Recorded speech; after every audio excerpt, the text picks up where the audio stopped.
సభకు విచ్చేసినటువంటి the Visakhapatnam cooperative bank యొక్క అకౌంట్ హోల్డర్స్కి నమస్కారం. ఇక్కడ ఉన్నటువంటి మేనేజర్ గారికి నా యొక్క హృదయపూర్వక నమస్కారము. నా పేరు కేఎస్ సాదిక్ వలి. నాకు 2018 డబ్బు అవసరం, చాలా అవసరం. సో ఇందాక చెప్పినటువంటి వాళ్ళ వ్యక్తులకి వాళ్ళు చెప్పినటువంటి మ్యాటరే నా జీవితంలోనూ జరిగింది. కాకపోతే ప్రతి ఒక్క బ్యాంకులోనూ లోన్ ఇవ్వాలంటే ఒకటి మనకు అడిగేది ఏమంటే ఒకటి అడుగుతారు. ఏమడుగుతారు? ఐటీ ఉన్నారా, మీరు IT persona, without IT persona? So ఒక ఆర్డినరీ పర్సన్ ఆయన ఐటీ పే చేయలేడండి. సో అతనికి లోన్ దొరుకుతుందా? నంబర్ 1 విషయం. ఏ బ్యాంకుకైనా వెళ్ళండి, నేను వితౌట్ ఐటీ క్యాండిడేట్ని అని చెప్పండి, మీకు లోన్ చిక్కుతుందా? మీలో ఎవరైనా లోన్ తీసుకున్న వాళ్ళైతే చేయొద్దండి, లేదు కదా.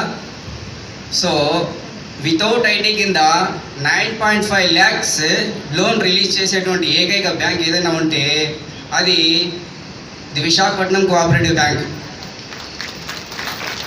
సో ఆ 9.5 lakh పొందినటువంటి క్యాండిడేట్ నేను.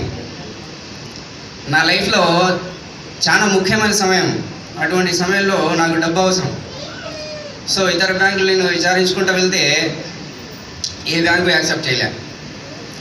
అటువంటి మూమెంట్లో సో బ్యాంకుకి వెళ్ళాను. వెళ్తేనే వితిన్ 15 or 20 daysలో నేను వితౌట్ ఐటీ క్యాండిడేట్ని. వితౌట్ ఐటీ క్యాండిడేట్కి నా యొక్క మార్టిగేజ్ లోను 15-20 రోజుల్లో 9.5 lakhs రిలీజ్ చేసింది బ్యాంక్. సో ఇటువంటి సంస్థ అనేది వేరే మార్కెట్లో లేదు. సో ఏ బ్యాంకులో లేదు. సో మన ఖాన్ గారు చెప్పినట్లు ఒక్క విషయం ఆయన మర్చిపోయినారు. ఆయన చెప్పిండలేదు. ఏ విషయం అంటే, ఏ బ్యాంక్ అయినా కానీ తీసుకోండి, సండే వర్కింగ్ ఉందా? సండే వర్కింగ్ ఉన్నటువంటి ఏకైక బ్యాంక్ ఏదైనా ఉంటే అది the Visakhapatnam cooperative bank. So నేను వీళ్ళకి ఏదో చెప్పడం అని కాదు, వాళ్ళు మన కోసం సర్వీస్ ఇస్తున్నారు. ఈ సర్వీస్ మనందరం యూజ్ చేసుకోవాలని చెప్పేసి స్టేజ్ మీద కొట్టి నేను మాట్లాడడం జరిగింది.